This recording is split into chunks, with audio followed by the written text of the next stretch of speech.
KKMD 698화 이탈리아 반응.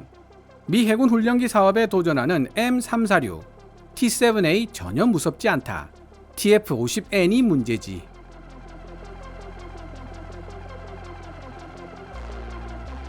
영상 제목을 보고 눈치채셨겠지만 이탈리아 기업 레오나르도가 미국 텍스트론과 손잡고 M346을 내세워 미 해군 차기 훈련기 사업에 출사표를 던졌습니다. 미국의 군사 전문지 브레이킹 디펜스가 2024년 4월 18일 이와 관련된 기사를 게재했는데요. 이로써 미 공군 차세대 훈련기 수주전 TX에 이어 다시 한번 T-50A, T-7A 그리고 M346이 모여 치열한 경쟁을 펼치게 되었습니다. 다만 미 해군 UJTS 사업이 진행되는 양상이 TX 때와는 상당히 다른 방향으로 흘러가고 있는 것으로 보입니다. 정상적인 상황이라면 미 공군 훈련기로 선택된 T-7A의 압도적 우위 속에 TF-50N과 M346이 그 뒤를 추격하는 형태로 진행되어야 하는 것이 맞습니다. 미 공군과 해군이 모두 동일한 훈련기를 선택한다면 규모의 경제를 보다 원활하게 실현할 수 있고 운용 유지비도 크게 절감할 수 있기 때문이죠. 그러나 보잉이 T-7A를 개발하면서 워낙 삽질을 한 탓에 그런 비교 우위를 전혀 누리지 못하고 있다는 점이 문제입니다. 심지어 텍스트론에서 글로벌 영업 및 전략을 맡고 있는 토마스 웹스터 부사장은 브레이킹 디펜스와 가진 인터뷰에서 미 해군이 신문을 읽거나 대중매체들을 보고 있다면 보잉이 얼마나 삽질을 하고 있는 줄 알고 있을 테니 T-7A에 대해 지나치게 걱정해야 할 필요는 없을 것 같다고 웃으며 말했을 정도입니다. 이번 기사를 번역하면서 FA-50에 정통한 국내 전투기 전문가에게 자문을 구했는데요. 해당 전문가는 이탈리아 M346에 대해 일정 분야에 있어서는 T-50을 능가하는 능력을 지니고 있는 결코 무시할 수 없는 기체라는 분석을 내놓기도 했습니다. 일단 2024년 4월 18일에 미국의 군사 전문지 브레이킹 디펜스가 게재한 기사 내용을 살펴본 뒤 이야기를 이어나가 보도록 하겠습니다. 브레이킹 디펜스 기사 원문은 노란색 글자로 제 개인적인 사견이나 역주는 하얀색 글자로 표시됩니다.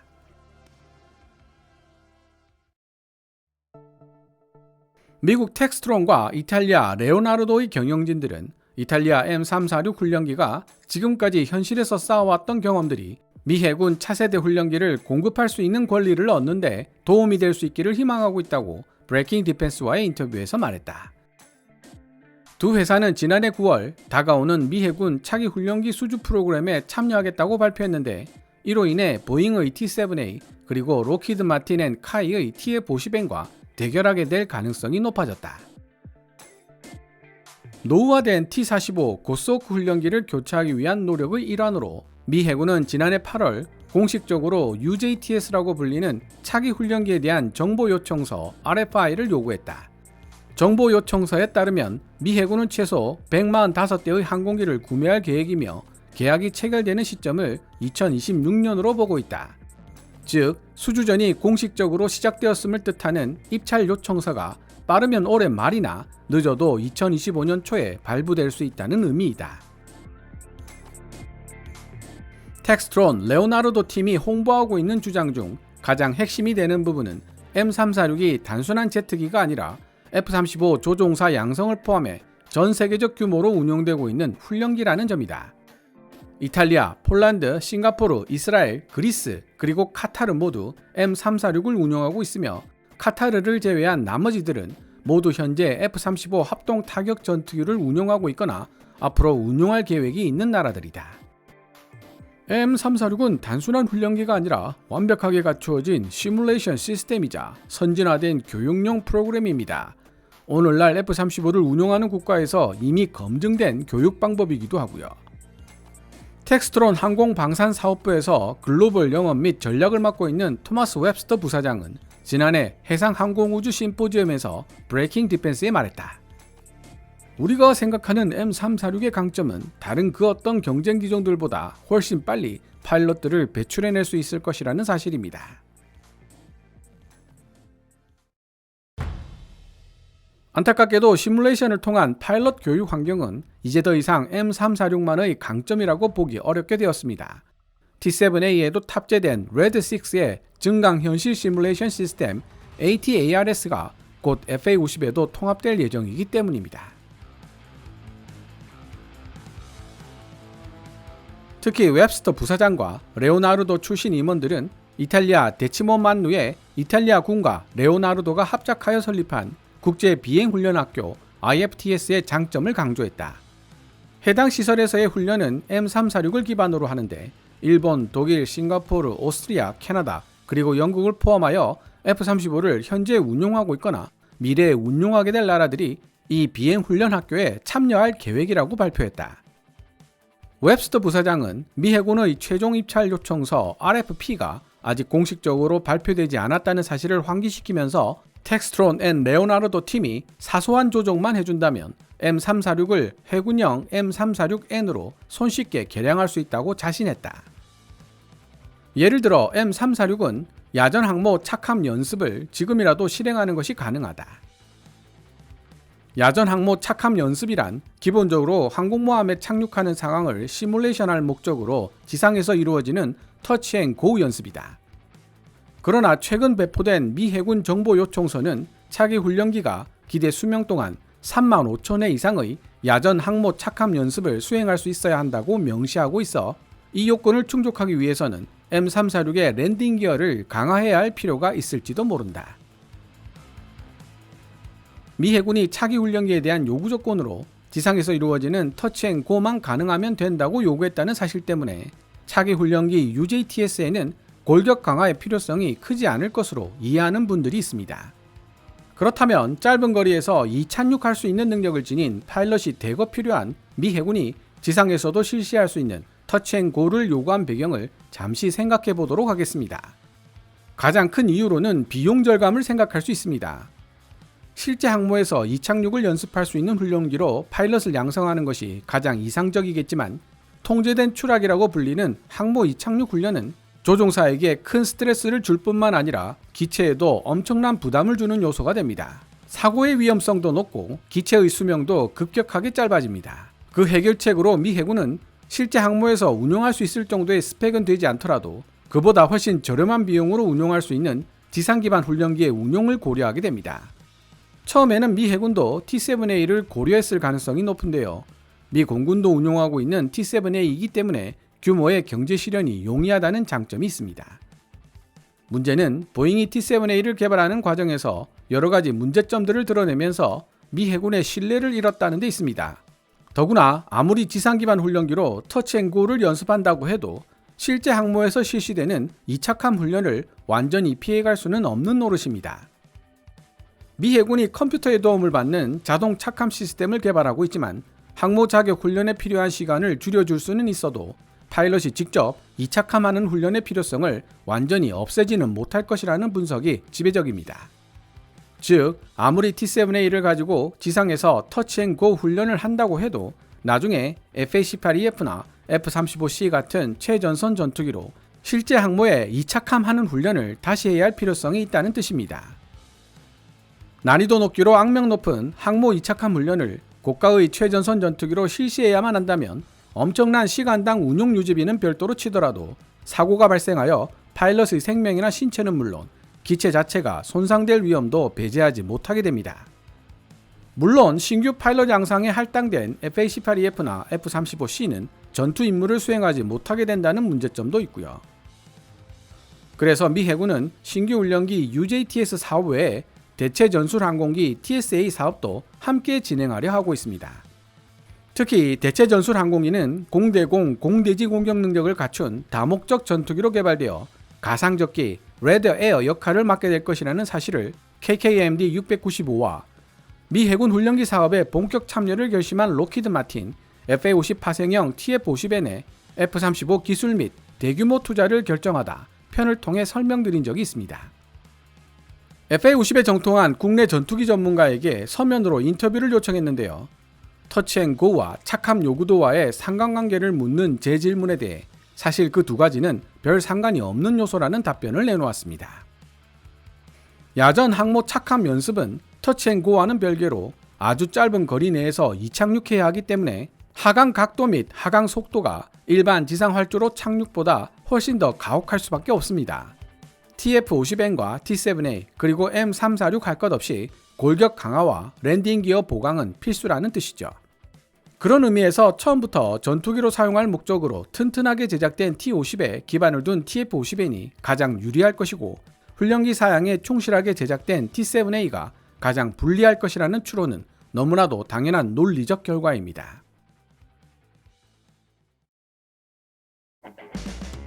그리고 미 해군이 개발 중인 항모 착륙용 자동화 시스템 Precision Landing Mode (PLM의) 최신 버전에 대응할 수 있도록 소프트웨어를 업데이트해야 할 것이다. 그러나 텍스트론 앤 레오나르도 팀이 정확하게 어떤 작업을 수행해야 할지는 미 해군의 최종 요구사항이 나와봐야 알 수 있는 일이다. 2017년 미 공군은 여러 후보 기종들 중 M346 대신 보잉 앤 sab의 T-7A를 차세대 훈련기로 선택했다. 이론적으로 봤을 때 미 공군과 미 해군 모두 F-35의 파생형을 운용하고 있기 때문에 한 종류의 기초를 구성된 훈련 비행대를 보유하는 편이 전체 비용 절감에 유리하고, 그런 의미에서 두 군이 공통 훈련기를 보유하는 편이 합리적이다. 웹스터 부사장은 미 공군 훈련기 수주전에서 보잉이 승리했기 때문에 미 해군 훈련기 수주전에서도 M346 팀이 뒤처지게 될 것이라는 생각에 대해 한마디로 일축하는 모습을 보여줬는데, 이는 부분적으로 보잉이 T-7A 개발을 진행하면서 드러냈던 여러 난맥상과 관련이 있었다. 웹스터 부사장은 미 해군이 신문을 읽거나 대중매체들을 보고 있다면 T-7A에 대해 지나치게 걱정해야 할 필요는 없을 것 같다고 웃으며 말했다. 그리고 만에 하나 미 해군이 보잉 T-7A에 합류한다면 실제로 기체를 인도받을 수 있을 때까지 얼마나 오랜 시간이 걸릴지 알 수 없는 일이라고 주장했다. 레오나르도 US에서 훈련기, 수송기 및 특수 임무작전을 책임지고 있는 데이비드 킨들리는 미 해군이 남다르게 헌신적인 어깨 파트너를 가지게 됨으로써 많은 이점을 얻게 될 것이라고 덧붙였다. 미 해군에 던지는 우리의 정중한 논점 중 하나는 미 공군에 이어 두 번째로 록히드 마틴의 F-35를 사용해본 당신들에게 어떤 일이 일어났었는지를 기억하라는 것이다. 당신들 미 해군은 우리 레오나르도와 함께할 때 최고가 될 수 있다. 고 킨들리가 말했다. 미 해군은 우리 회사 포트폴리오에서 가장 큰 몫을 차지하는 존재가 될 것이기 때문에 우리 회장님에게 직접 전화하면 모든 일이 해결될 것이라고 킨들리는 덧붙였다. 지난해 11월 미 공군 관계자는 T-7A를 공격용, 파생용으로 전환하는 방법을 검토하고 있는 중이라고 밝혔다. 비록 레오나르도 M346이 경공격 플랫폼으로 개량되었던 전력을 가지고 있다고는 하지만 실제로 경공격 임무를 수행할 수 있는지 여부에 대해서 해군 관계자와 논의된 적은 없다고 레오나르도 경영진은 밝혔다.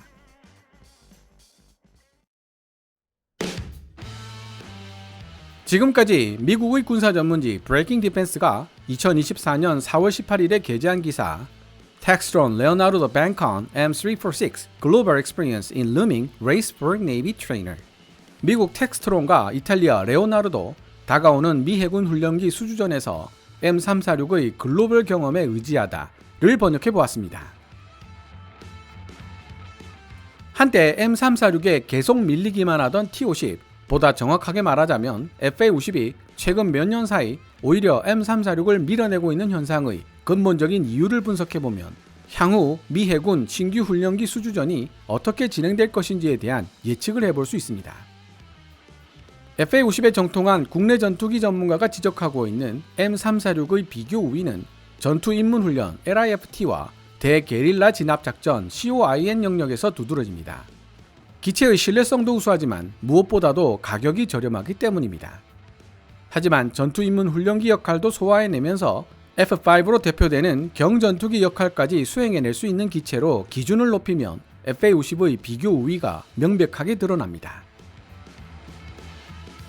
중국의 군사적 영향력 확대로 점점 긴박해지고 있던 국제관계가 러시아의 우크라이나 침공으로 더욱 경색화되면서 세계 각국이 군비 증강에 여념이 없는 시대가 되었습니다. 나날이 높아지고 있는 FA-50의 인기도 결국 이런 추세에 힘입은 바가 크다고 볼 수 있습니다. 그렇다면 미 해군이 원하는 훈련기가 어떠한 것일지에 대해 생각해 봅시다. 기사 번역 중 역주로 설명드렸지만 신규 훈련기 UJTS에 터치앤고를 요구한 것은 명백하게 저렴한 비용으로 운용할 수 있는 훈련기를 원한다는 의사표시라고 볼 수 있습니다. 만약 미 해군이 이 부분에 가장 큰 방점을 둔다면 유리한 후보는 T-7A와 M346이라고 볼 수 있는데, 웹스터 텍스트론 부사장의 지적대로 만약 보잉과 계약한다면 T-7A를 언제 인도받을 수 있을지 알 수 없다는 문제점이 발생합니다. M346에게도 어느 정도 희망이 있다고 볼 수 있겠죠. 그러나 미 해군은 UJTS 외에 대체 전술 훈련기 TSA 사업도 함께 진행하고 있습니다. 미 해군이 대체 전술 훈련기에 요구하고 있는 성능을 보고 있노라면 미 공군의 고등 전술 훈련기 ATT를 보는 듯한 착각이 들 정도로 둘은 흡사한 성격을 지니고 있습니다. 쉽게 말하면 TSA나 ATT는 경전투기로서의 성격을 매우 강하게 요구받고 있다는 뜻입니다. 물론 이런 관점에서 본다면 가장 적합한 후보는 TF-50N이 될 것이고요. 점점 고비용, 고사양으로 진화하고 있는 최전선 전투기들을 신규 파일럿 양성용으로 가져다 쓰기에는 가성비가 떨어지고 리스크 또한 높다는 사실을 미 해군과 공군 모두 인식하고 있습니다. 훈련기로 사용할 수 있지만 전투기로도 쓸 수 있는 고성능 기체를 도입하면 최전선 전투기들의 임무 부담을 덜어줄 수 있는 것은 물론 신규 파일럿들이 최전선 전투기에 익숙해지는 시간 또한 단축시킬 수 있게 되죠. 개인적으로는 미 해군이 저렴하게 운용할 수 있는 훈련기 사양에 방점을 두기보다는 다소 가격대가 있더라도 다양한 방면으로 활용할 수 있는 경전투기 사양에 방점을 두지 않을까 예상하고 있습니다.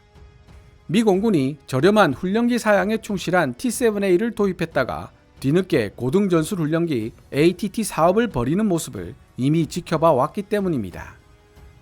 그리고 향후 중국과의 군사적 긴장관계가 계속 이어질 가능성이 높기 때문에 미 해군 역시 전력 강화에 신경 쓸 수밖에 없다는 점에서도 다양한 용도로 쓰일 수 있는 TF-50N의 매력이 부각될 가능성이 높다는 생각이 듭니다. 오늘 KKMD에서 준비한 내용은 여기까지입니다. 시청자 여러분들의 좋아요와 구독 그리고 광고 시청은 KKMD의 미래를 위한 양식이 됩니다.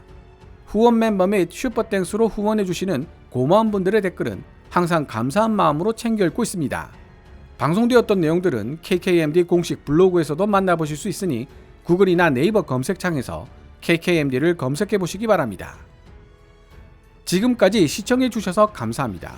Kevin's Military Channel KKMD